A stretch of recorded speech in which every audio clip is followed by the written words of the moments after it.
All right, everybody, I'm Jeff Grubb. Huge crowd, I love it. We're going to do our esports panel, how far esports will go. I'm going to take a seat. I'm also going to invite my panel up here. Come on up here, guys. And once they're up here, I'll have them introduce themselves. Yeah, please. All right, I get a chair for myself. Yeah, I want to be close. Wonderful. Excellent. How are you? I'm pretty good. How about you? Not so bad. All right. It's packed. Wow. So as these guys file in, we'll start with Kristian and go down the line. Go ahead and introduce yourself. So my name is Kristian Segerstrale. I'm the Chief Operating Officer and Executive Director of Super Evil Megacorp, makers of Vainglory, the MOBA perfected for touch. Dennis Fong, founder and CEO of Raptr. We own a website called plays.tv, which is kind of like an Instagram for gamers. My name is Ian Sharpe. I'm the CEO of Azubu, which is a streaming company. We're the guys that didn't get bought by Amazon for $1 billion. I don't know how I topped that, but my name is Matt Zitzmann. I'm co-founder and CEO of Kamcord, and we basically allow users to live stream their mobile gameplay. Excellent. So we're going to get right into it. We got some time, but we got a lot to cover as well. As I mentioned, the topic is how far will esports go? It's pretty vague, but we got a lot of people here that could talk a lot about that. So why don't we just kick it off? How far will esports go? Does anyone want to take this? Miles and miles and miles, or kilometers, depending on our international audience. I think it's a very broad question. Taken literally, I think that it can expand globally. We're talking about a global phenomena. And I think that all of the gentlemen here recognize there are some great markets out there to tap into, to deliver their games to and their technology to. So literally, in terms of geography, I think it can go everywhere. Does anyone disagree with that? Is there anything holding back esports penetration in global emerging markets? So, I mean, I would say there's probably at least two major growth vectors for esports in general. One is actually just, it's been really fun to see how esports has become more mainstream very steadily and arguably over the past 6 months quite rapidly. I mean, I've grown up playing games. I grew up playing like StarCraft 3, Unreal Tournament, and really enjoyed the sort of the competitive feel of playing with friends. But the esports, sort of if you wanted to get access to esports videos, that was really hard. Like, 7, 8 years ago, you could find some competitive videos somewhere, but it was really, really tough. But what's been really fun is through the increased production values, how it has become more mainstream to the point where you see more and more of it on actual terrestrial television, which is great. I'm originally from Finland. I browsed my home news today, and it was in one of the top 5 news was that 2 Finnish players had been signed for professional Dota teams, which I was like, wow, that's like my home country puts that in the news. Like, that's cool. But the fact that ESPN is hiring an esports editor, TBS just announced they're going to be broadcasting CSGO. I think all of those things are really good, and it's becoming in the mainstream in a different way than it's ever has. But to me, the much bigger and more exciting opportunity still is that it is moving out from just being a PC phenomenon to being something that is applicable to all gaming devices. There's maybe 700 or 800 million gaming PCs out there, and it's amazing that we've basically off the back of that built an esports audience of over 100 million people watching esports, like myself included. And I think that's awesome. But imagine that by the end of next year, there's maybe 3 billion devices that can play games like Vainglory and other emerging touchscreen esports. That creates opportunities that's perhaps 3 to 5 times as large as what we see on PC today. So I think the future is very, very bright, both from a geographic perspective as well as from a mainstream sort of perception and a mainstream adoption perspective, and also the expansion of devices and the amount of folks who can now participate in competitive gaming that will graduate into esports on any device, not just a PC. Honestly, I think the thing that is holding back esports, if there's going to be anything, is actually the game companies themselves. Because it's not about the game. It's about the players, right? I mean, you look at any professional sport today, it's actually all about the players. And that's probably one of the things that I think Twitch and now YouTube as well, and Azubu, of course, they really help the game companies, whether they liked it or not, actually help build the personalities of the players, right? Because you don't, when you think about the NFL as an example, you're not really that loyal to the NFL, but you're loyal to the 49ers, you're loyal to Tom Brady. And these live streaming services, video sharing services, as they built up in popularity, it gave you insights into the personalities of these players that previously they were just a name on the screen. So I think as game companies understand the community more, that it's not about promoting your game, it's about promoting the community and the players. And if you actually look at the League of Legends World Championships right now, you can see that they've put a lot of money into the production value of building up and giving you insights into the players themselves. I think there's something fascinating that you're talking about, both of you there, which is you talked about Finland, you talked about narratives of these players coming forward, and I think that that's crucial. It's breaking out of being something about video games, and it's becoming a language that we all understand. It's competition, it's blood, sweat, and tears, and whether you are a game publisher or whether you're a streaming network, tapping into that narrative, that blood, sweat, and tears is hugely important. It's what's going to make it grow into this massive global thing. Now, Matt, I think that these guys have all touched on something, especially Kristian, about the potential for growth on mobile. This is where you guys are focused. You guys are a mobile-first video platform. Yep. What have you seen in terms of esports so far? Yeah, well, I think we have a very futuristic, long-term view on where this will go. I agree with Kristian that there's the world. Obviously, now almost everyone has a smartphone, and more folks are getting a tablet. I think the sort of futuristic, long-term view from our point of view for esports is you could literally be running events constantly throughout the whole world virtually. You don't need to rent out Madison Square Garden. Although that's really cool that they do that, and it'd be great to do those more often as well. But people could literally be in their living room competing in a tournament against other people across the globe and streaming that to platforms like Kamcord. And I totally agree. I think the game developers are one of the elements that are, I don't want to say holding back, but are need to be bought fully into this futuristic view of esports. And Super Evil has basically led the way on the mobile front, and I think there will be others that will quickly follow, frankly. And we're already starting to see certain studios that are launching games that are in this realm, and we'll see how it plays out. Can I just ask then, Kristian, what's your philosophy? Because we worked at EA together for a number of years, and EA teaches you certain things about dealing with a community, which is somewhat straitjacketed. Did you learn from that and decide to take a very different approach? No, I was actually, it's a good question. I was actually going to comment on that. Like you say, we're leading the way. But that's actually not true. It's our community that is leading the way. Honestly, all we tried to do when creating Vainglory was to create an experience that would bring to the touch generation the same moments that we had growing up playing PC games, like in my case, Warcraft 3 or Unreal Tournament, where you lug your PC over to a friend's house, you sit there and you play all night till 7 a.m. You didn't realize that that's how much time this thing took, and playing match after match after match after match.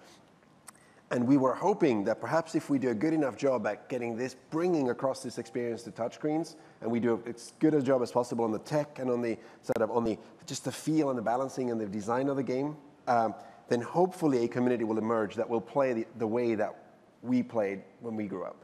And what's been amazing is how quickly the community has sort of run with that. And we were thinking, our first priority set was just to add features to the game and all the things we felt were missing a year ago when we initially released on high-end iOS devices. Actually, turned out the community was demanding features that would support competitive play. So things like spectator mode. And we thought that would come years later. And as it turned out, we ended up shuffling our priorities and brought it way forward. And we launched spectator mode, I want to say in about March of this year. And literally and that then grew super quickly to an ESL tournament series in May, and then a World Invitationals in Korea with over 1 million views in July. And it's sort of grown really quickly since. But we feel like we're playing catch up with our community. Our community knows exactly what they want.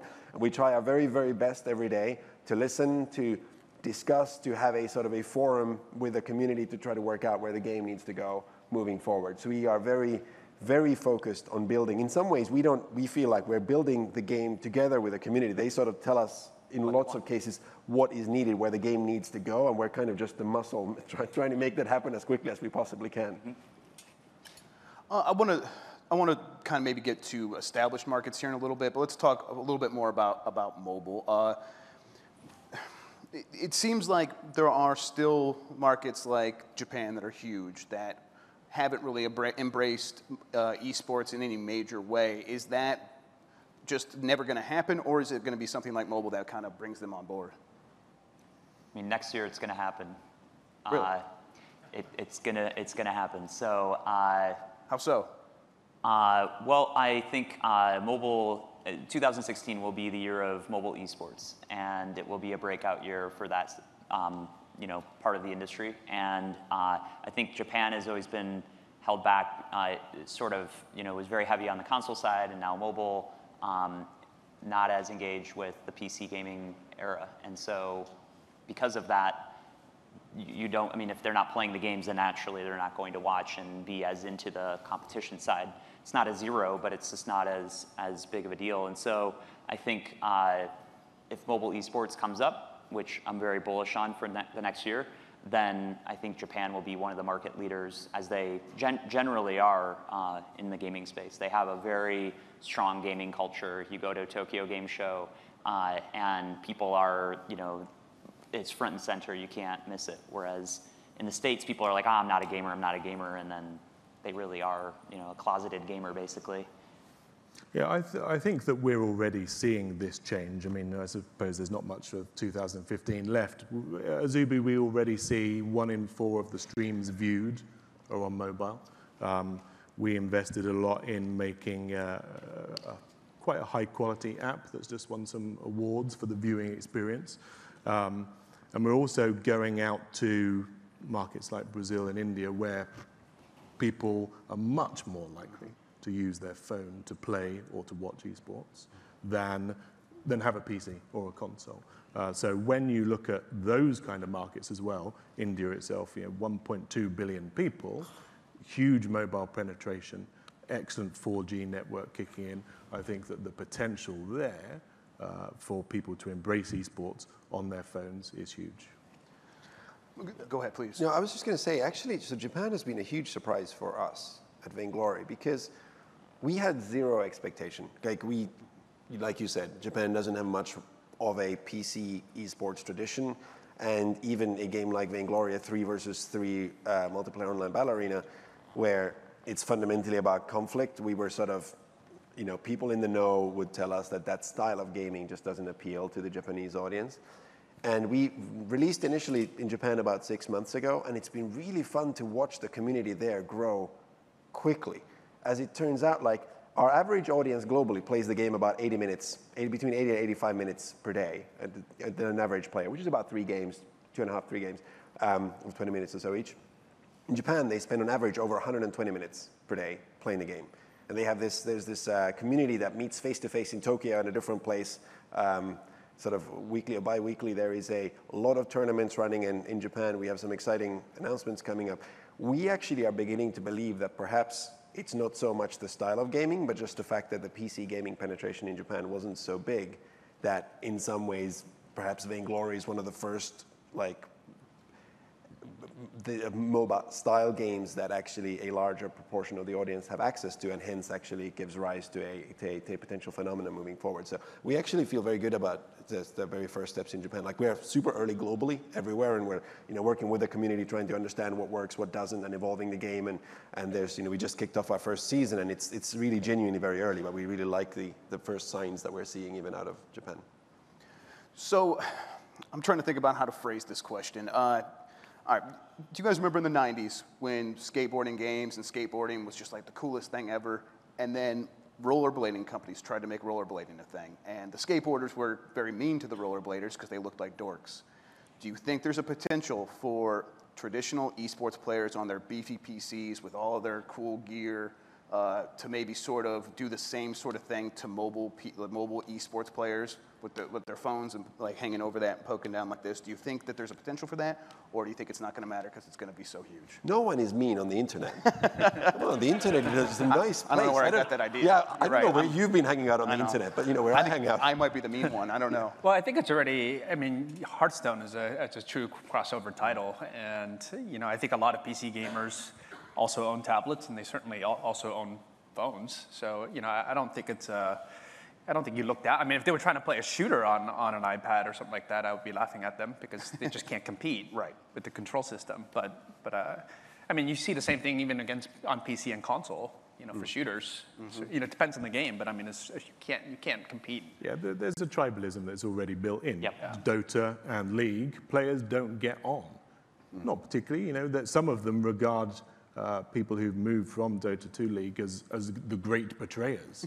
So, it's always going to be the case. It's human nature to gather around something that you're passionate about and defend that and build that community against the other communities. So, but we are going to get cool mobile players. You were talking about, like, it's about the players, it's about the stars and stuff. We're going to have that, right?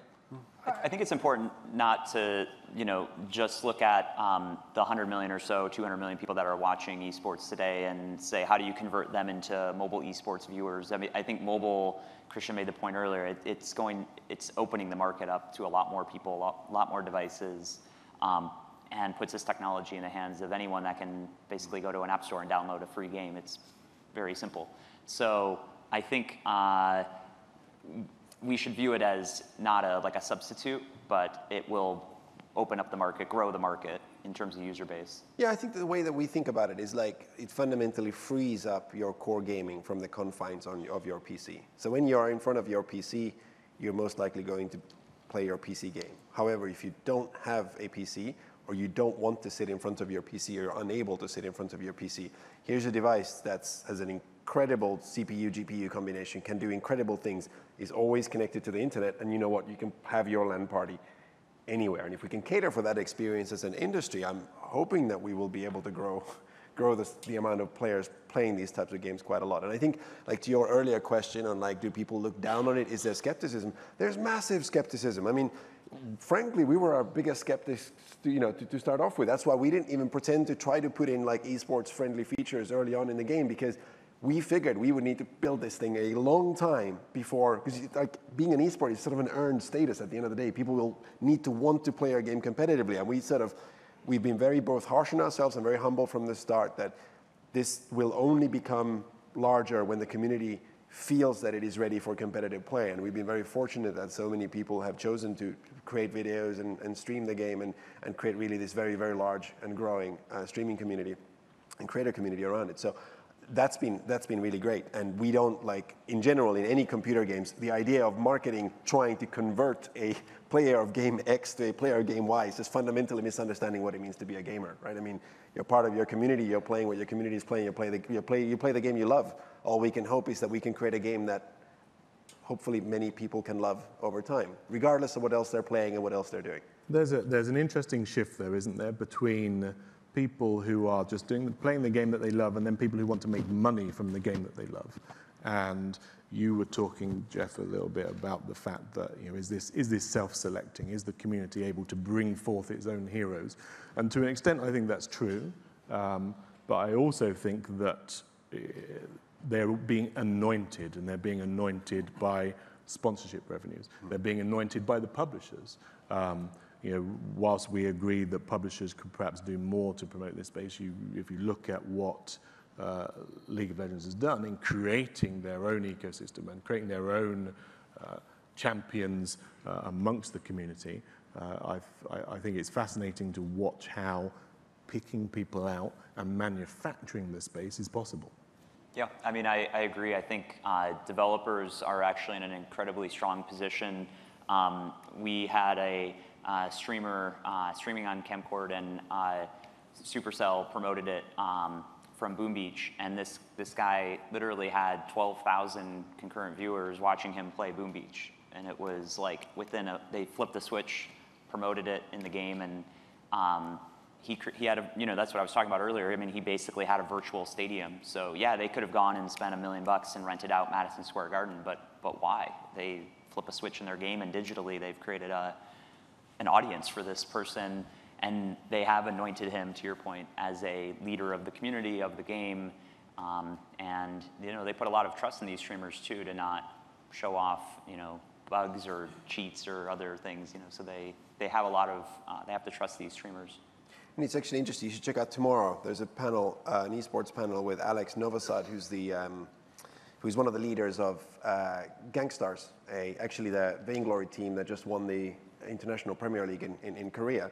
And they've actually, it's been really fun to watch them both attract sponsorship and grow as an organization and just become more professional, like literally week in, week out. And you have like in our world, both like established esports organizations like Gamers2 that just acquired Team PPP rather in Europe, that then won the European qualifier tournament afterwards. And it's been really fun to sort of see how both the sort of homegrown teams inside of just that started with, just Vainglory as an organization and grown up to get significant sponsorship revenues there and prize pools and things. But then there's also the existing esports organizations who are good at understanding how to manage and nurture and support esports teams that are sort of moving in from the other direction. So I think we're still early. I even think the PC esports industry is pretty early. Like the pioneers have done an incredible job at learning about storytelling and learning about creating experiences which really are about the player. Like to your point, it is really not about the characters in the game. It is really about the players and the sportsmanship, the rivalries, the kind of the moments of glory and defeat, and like that is ultimately what all sports are about. And I think PC is still early, like mobile and touchscreens is even earlier across the board, but we've just been amazed at how quickly it's grown and how quickly the community has taken to it as a first-grade gaming platform and as a first-grade esport sort of opportunity. You guys all bring up an interesting point that I feel like we should probably touch on. Is esports going to grow beyond the point where it is marketing first? It still feels like it's marketing first. Like, for example, when the NFL puts on a commercial, it's putting on a commercial for its competitions. But when a publisher puts on a commercial, it probably is the competition for the game itself. Is that a problem? First of all, I guess I'm assuming it's a problem, but maybe it's not. Is it a problem? It started off with you need to seed the community, you need to grow the market, grow your audience, and it's a tried and honored tradition to do that and then to monetize. But I think that we're now moving into a space where big brands are interested in how they can get involved. And I think that all of us will be looking at ways in which we can put revenue front and center. What we're trying to do with the Azubu stream is to make something really compelling and intuitive and integrated into the viewing experience so that there is a way for people to get their brands associated with these highs and lows and the blood, sweat, and tears that we were talking about without it interrupting the gameplay or without it being offensive to a gamer who's there because he wants to play this game and invest his time without being bombarded with ads. We see the prevalence of ad block that has perhaps denuded this space of its revenue potential. So we're certainly trying to find innovative ways to grow the garden again so that there can be a long-term and sustainable future. If the question is how far will esports go, it has to have revenue at its core. Well, but I mean, I think that is one of the fundamental things that's changed is, Riot spends over $100 million a year in esports alone, but the game makes over $1 billion in revenue a year, and that's their marketing expense. So it does have revenue at the heart of it, and that's what makes us so successful. I mean, a lot of people don't realize they spend $100 million a year on esports alone. They have 3 fully built studios that look, if you go to to watch any of their live matches, it's like watching the NFL with a director, producer, like 15 analysts, all in real time, switching camera views. I mean, it's a pretty full-fledged production, and they don't really care because they make, they practically give the content away for free, but they have, in terms of broadcast minutes per or hours per year, they're like the 8th largest sport in the world now. They're huge. But they give it away because they get it back in game revenue, right? At some point, I think their goal is to switch it and sell the broadcast rights to it, to the tune of hundreds of millions of dollars. But they don't really care, and I think that's what's changed is that they don't need to make money on sponsorships alone to make esports work for them, which is why League of Legends is so successful as an esport. Sounds like the NFL should figure out a way to charge microtransactions to have people play, is what you're saying. So you touched on it a little bit. They want to get to the point where they're the ones selling the TV rights and stuff like that. Is it going to get to the point where that is more lucrative than trying to get people into the game? I think it's going to follow the same well-trodden path that traditional sports pursued. So when Mark McCormack, who then went on to found IMG, shook hands with Arnold Palmer, he transformed what was a relatively gentlemanly pursuit that wasn't constantly interested in money into a multi-billion-dollar worldwide phenomenon. And I think exactly the same kind of trajectory applies to esports. It will come out of its grassroots and it will grow into something that will make revenue for an awful lot of people, including the gamers. And that's the important thing that we shouldn't lose sight of. The gamers are the equivalent of Arnold Palmer in that story. They can go on to great things, great sponsorships. They will run their own businesses. They will be their own brands, either as their teams or within those teams as individuals. And we're going to touch on what it's like for esports players right now in a little bit. Did you have something to add here, or? Oh, no, I thought you were going to speak. Okay, well then let's get into that right now. What is this world like for someone that's trying to go day to day, trying to make it as an esports pro? Challenging. At least there's a top tier of people who do very, very well, and then there's everybody else. We often talk about trying to create the rising tide that lifts all boats.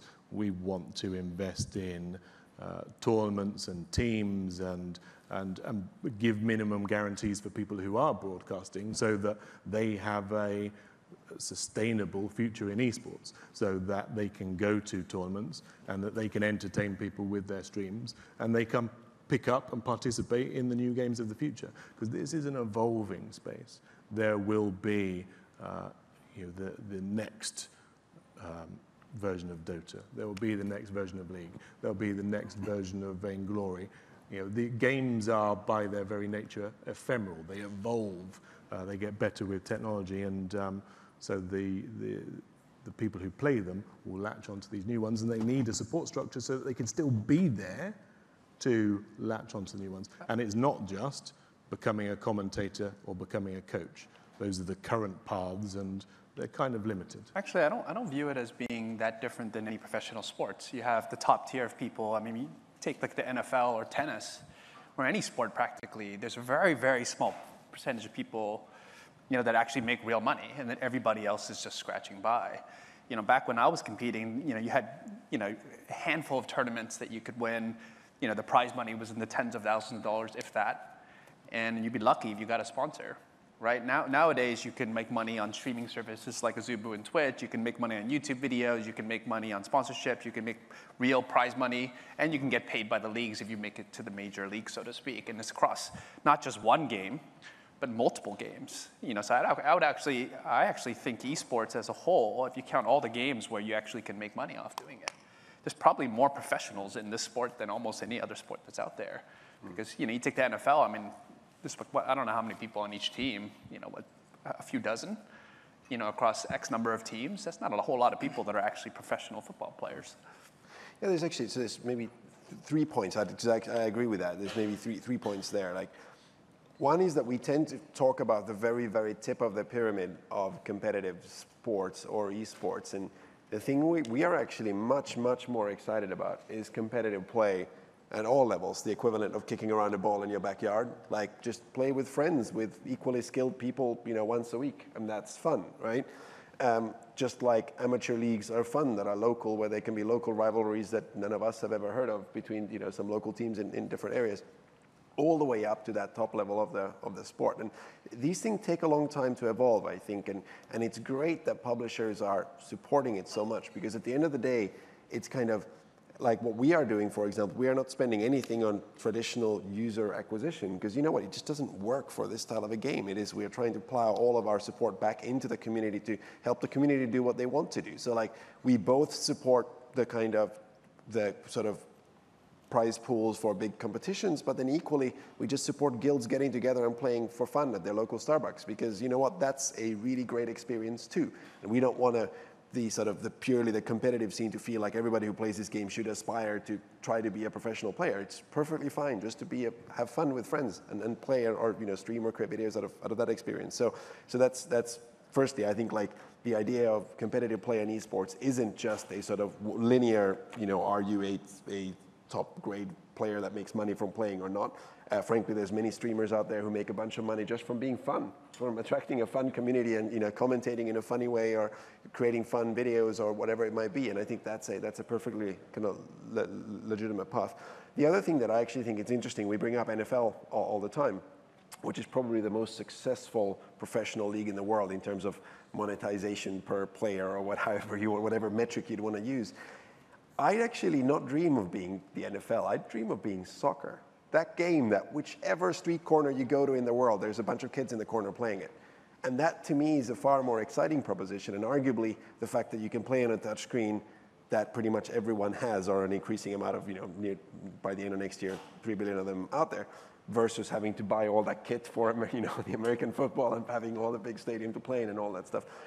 I actually think as an industry, we have a lot to learn from sports and how they grew up and how both at the commercial end, but also just the plain end of how do you create something that as many people as possible can learn easily, can get into, that has the tactical depth and strategic depth that you demand out of a competitive game, but at the same time that is far more approachable than some of the games that we see on PC today. Can I ask you a question? How you were just talking there about grassroots. PCs have got PC bangs and gaming cafes where people come together. How do people come together with mobile phones? Do they all come and just put them all in a group like Power Rangers, or they play separately? I hope what do you awesome. What do you see? If anyone watching on Twitch does the Power Rangers thing, please post the video. It's much more like Captain Planet. I want to see that. No, so what we recently did actually a survey in game with something like 11 or 12,000 respondents from of people who play the game a lot, and it turns out over half of our players actually get together with their friends in real life, either during a lunch break at school, at college, wherever it might be, to play a game, because it is fundamentally what makes Vainglory different from every other MOBA in the world right now, and say on PC, is that you can genuinely have that impromptu moment anywhere when you're all away from your PCs and still have that LAN party awesomeness of saying, let's get them, right?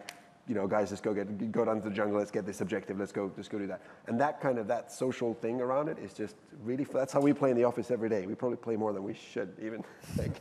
So I think it is fascinating how people are digesting this content, because what we're seeing in terms of the viewers is that people are watching, the millennial audience that I think that we're talking about here, they're watching as much traditional TV on the traditional goggle box in the corner, but they're watching exactly the same amount on their devices, whether it's their phone or their tablet. And I think that it's a cultural thing as well. We've got a Korean office in Seoul, and they talk to us about how people consume esports streams. And whilst esports is on traditional television, what tends to happen is mum and dad will watch one game, perhaps with the whole family. But then if you want to go and watch several more hours, you retreat with your phone and you start watching streams from your bedroom. I think it is fascinating how people are using their phone to both be social, but then antisocial, to help explore this world. You guys are bringing up some interesting points that actually made me think of something. The phone, the tablet, they're ubiquitous. Even the PC really is ubiquitous. So it makes it feel like esports has probably the lowest barrier of entry for someone to go from fan to a player to a professional player, compared to the NFL or even soccer, where it feels like not only do you have to be good, but then you have to have a path to proving you're good on a stage where someone will see you and select you, and you'll have a chance to succeed. Anyone from anywhere in the world can do that, but at the same time, we have publishers who are using esports as marketing. It feels like these two forces combine to create an environment where there are a lot of players, there's a lot of talent, but they're also maybe disposable. Because there's always going to be the next guy that can be good, because there's just so many potential players out there. Is that true? And does that create a situation where the players maybe aren't getting taken care of? And if they aren't, whose responsibility is it to take care of them? I don't know that any sport or activity ever would characterize talent as disposable.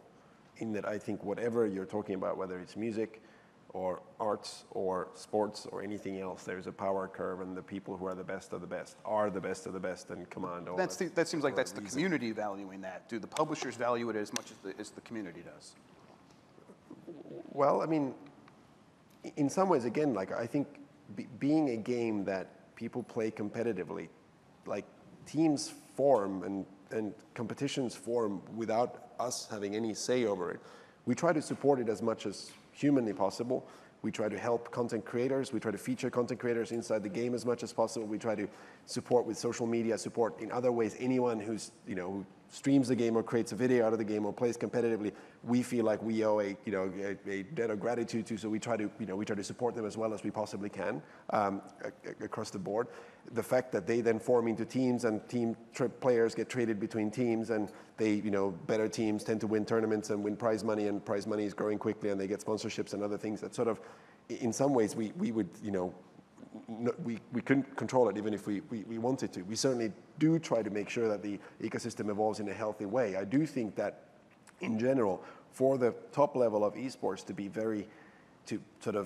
be very sustainable in the long run correctly, I do think that we need to see more advertising and sponsorship revenues that translate into the pockets of the players and the teams and the coaches and the broadcasters, because at the end of the day, that is what fundamentally will drive the dream of new players that come into the game. And there, I think, like, if you think that this ecosystem was nowhere 5 years ago and it's as big as it is today, is awesome, but does it have a long way to go? Yes, it does. I mean, I remember hearing stories from Korea, where I was a couple of years back, about some of the top players in the Korean league, which is probably the most advanced, say, League of Legends league in the world, where like literally the sense was that if you don't win, you don't, like, you must win, because if you don't win, you may not be able to make enough income to feed your family, and that's obviously not where anyone wants to be in esports right now. Yeah, whose responsibility is it to take care of that? There's a whole massive evolution to come, and again, you just look at what's happening in real sports, whether it's concussion in the NFL and the rules and regulations and the medical science around that. I don't know if you've started to see any RSI from your groups, but my thumbs don't really work anymore. So I'm not going to be playing for much longer, and that's just from typing emails. Is that, I was going to say, is that what you blame it on when you lose? It's both incompetence and bad thumbs.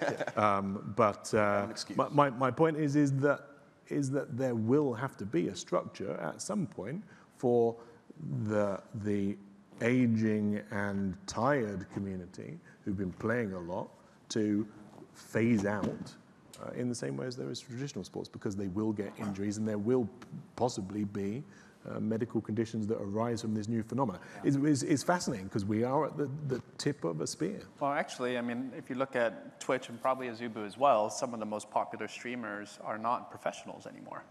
They're former professionals. And actually, if you talk to, for example, TSM is one of the top North American teams. Any one of their single members on TSM could be making probably 3 or 4 times more money if they just streamed full time. And they actually know it. Is that a problem, though? That seems like a problem. They can make more. They're in it for the love of the competition. Competitors. They're really great at this one thing, but they're also pretty good at kind of being entertaining, so they can go make more money doing that. They got a family. They're getting older. Why wouldn't they just? Well, I mean, you're talking about millions of dollars here now, right? I mean, the top streamers make $2-3 million a year, and I think the cost is still going up. Right, so these guys, they're passing up that opportunity currently to build a fan base, and because they love the competition. But yeah, I mean, a lot of the League of Legends pros, that example, they last 3 years at best before they're done. No, it is interesting. Like, we have a guy who heads up our live balancing team, Zeke, and George Liu, who used to play support, be a coach for team back when it was Team Curse, now Team Liquid for League of Legends. And it is fun just chatting to him about like that environment and how like it's a fairly small knit community, and they do tend to graduate either to being coaches and sort of function or fulfilling functions around the current teams, or alternatively into publishers or broadcasters to help build out esports functions. I actually think it's that talent right now is in fairly high demand out there. So if you know about esports and you have a good sense of it, like go seek, my advice would be seek out a publisher like us or someone else, because you know what, a lot of people will want to understand what it is that you know about this. And some are better at it than others, right? Some are better at social media. You know, Björksen, who's a mid laner for TSM, has, I think, close to 600,000 followers on Twitter.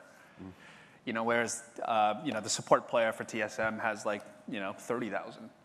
Right, so some just have a better understanding of social media and how to build their brand, because that brand ultimately is valuable and it's going to persist beyond when they're actually still competing. It also helps if you're a mid laner and not a support. I think this is one of the things true, that people struggle with a lot is, you know, they're like, oh, why did people watch video games? And it's, I mean, and the first thought always is the competitive angle and how great they are, but they forget that there's someone that is live streaming usually, or in YouTube's case, creating videos that are incredibly entertaining, very funny.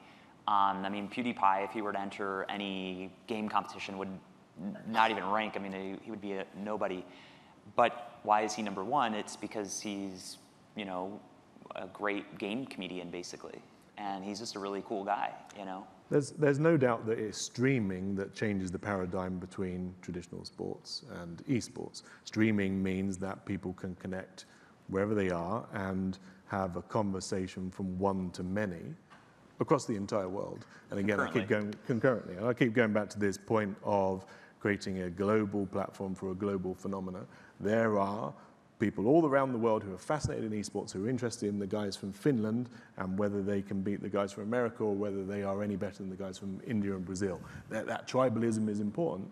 And so it's important, therefore, to have the ability to reach into all of those different parts of the world and bring it all together, because that's the essence of how far esports will go. It's all about taking that tribalism and harnessing it. So we have about 8 minutes left, and there's just a couple more things I want to talk to you guys about, but mostly just the big ideas. Let's start with pessimism, because that's, you know, that's me. I'm chasing my truth here. Let's talk about some negative stuff. What are the biggest things that are going to hold back esports from going as far as it could go? Okay, so the lack of a gaming culture being up front and center, which we talked about earlier. I think in some countries it's in your face, you can't ignore it, but in the US, I think still it's a negative if you're a gamer. I think, unfortunately, other streaming platforms, I'm not saying Azubu, but others, you know, like Twitch, are, I think, struggling with the female, you know, element, and it's not a very friendly place, frankly.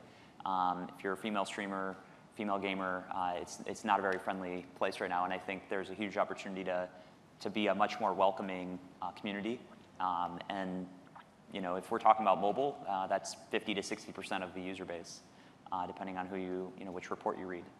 And then the other negative is monetization right now. There's just, you know, not enough money flowing to support enough streamers and players. So I think those are some of the key areas that we as leaders in the industry have to go solve. Yeah, another thing I would say is sometimes just a lack of patience. Creating a competitive game that the community enjoys playing and working with the community to make it better and better and better is something that just won't happen overnight. You'll make mistakes. It takes time. It takes time for people to kind of just warm up to the idea of trying out this new kind of experience on a new platform. It takes, you know, there's a whole generation of folks out there who just frown on the idea of even watching a computer game being played by somebody else. Like, what's the point? I think as an industry, we just gotta be patient, to be honest. Like, it's something that where like we are like ourselves super committed to just trying to get better every day, and we know we make our mistakes at times, but it's something where you just cannot acquire an engaged community overnight. And as an industry right now, obsessed with overnight successes and obsessed with things like monetization rates, and what was that quote from earlier today? Like, the gaming is one of the best monetization vehicles for engagement in the, like, we make Vainglory because we love this style of gaming, and I think the biggest successes for games that communities play will be made by teams that genuinely love that style of gaming, and being able to build that authentically just will take time. It takes, like, I saw somewhere a couple of weeks back that a great article about how sports, or like games, if you like, physical world games have evolved into sports over time. And it appears that there's something like 50 years that can take, like from where the first person invented the rules of basketball till the first kind of more televised kind of basketball actual league going on. And that it just will take time. And I think, as much as we'd love to pontificate up here about what we as publishers or what we as broadcasters can do to like really push this thing and make it massive overnight, and yes, there are 3 billion devices soon that can play this, but you know what? It's one player at a time. We try to make one player happy at a time. We try to create communities, find different reasons to play the game, and help support those. And like the thing you mentioned earlier about esports being a sort of marketing, you didn't say marketing trick, but some people have said that before. And to me, it's like, it's not that it's a marketing trick, it's the only thing we can do. It's the like helping the community play the game in the way the community loves playing the game. Like, that's what we do. That's why we love playing the game, and we kind of just think about what we want. And that's why it's important both to have that top level esports, really amateur kind of regional tournaments. It's also important just to have get-togethers for fun, just for the love of playing and for the love of your friends. At the end of the day, we are under no illusions. Like, no one's going to care about just the game. People care about people. People care about stories. They care about drama. They care about excitement. And if we can provide that and build it slowly but surely, I think the future is going to be amazing for esports. We just have to have the patience to build it. You hear that, investors? It takes time. To build on that a little bit, because we're at the confluence of a whole range of different things. We're at the confluence of new mobile technologies, new user experience about how you try and use your thumbs to do something. We're at the confluence of streaming video, which is still so new that when you have a Skype call, how many times does your Skype call crap out or your Google Hangout crash? Video across the internet is a challenge. Making games for this new demographic is a challenge. So because technology is so tough, I think that I'd like to echo that thought about patience. There are a whole bunch of people who are committed to doing something that's great in this space because we're all passionate about this space.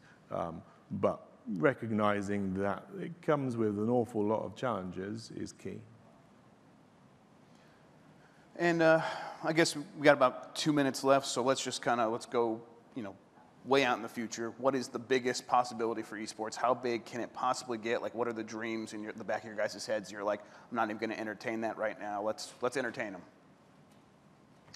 I think if you're looking at 1.2 billion people in India with mobile phones and the several more billion people in China with mobile phones and PCs, and everything's connected and everyone is able to participate and watch on a global basis their favorite daily passion, I think we're going to see just an explosion here.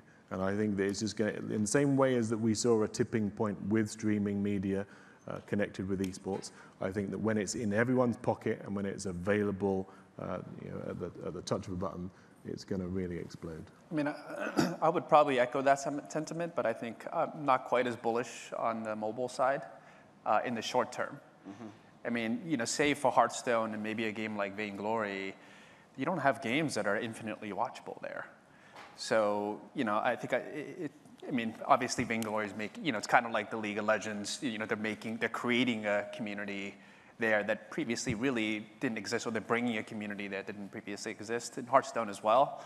But it's going to be a while before, the platform's ready. I would say the users may even be ready in a much shorter time frame, but are there going to be enough games there that are fun and exciting to watch and participate in? What have you got in the pipeline? No, we're making Vainglory. We try to make Vainglory better every day. Like, God knows that's hard enough. Like, I don't know what else we would do. Yeah, so I actually agree with those. The thing I would say is, like, especially in the longer term, the thing that excites me is that there's something magical about team sports. Like, I grew up playing soccer predominantly, but also a bit of ice hockey and other things. And there's something magical about the camaraderie and the community that gets built around playing in a team as part of a community against other teams with local rivalries with coaches. You learn about life, like you learn about everything. And I think that there's an incredible opportunity. You can only really play physical sports when you have access to the sports field and like you have access to coaches and all that stuff that not everyone has access to. I think if we do our jobs correctly, we could offer an entirely a new generation of kids growing up the opportunity to be part of teams and be part of communities and be part of rivalries and be part of that growing up experience that they may not be able to because of lack of access to physical facilities or lack of own physical form or whatever it might be. So I actually think that's exciting. Just as part of the human experience, esports may be able to bring sports to a much, much larger audience that physically or for other reasons can't take part in physical sports. Well, as I thought, we ran out of time. We just went over. Guys, this was an excellent panel. Thank you so much for joining me. And yeah, can't wait to see where esports goes. Thank you. Yeah, absolutely. Oh, that's likewise, bud. Yeah, thanks. Thank you. I hope I didn't... I was conscious of trying not to put my big shoulder in front of you.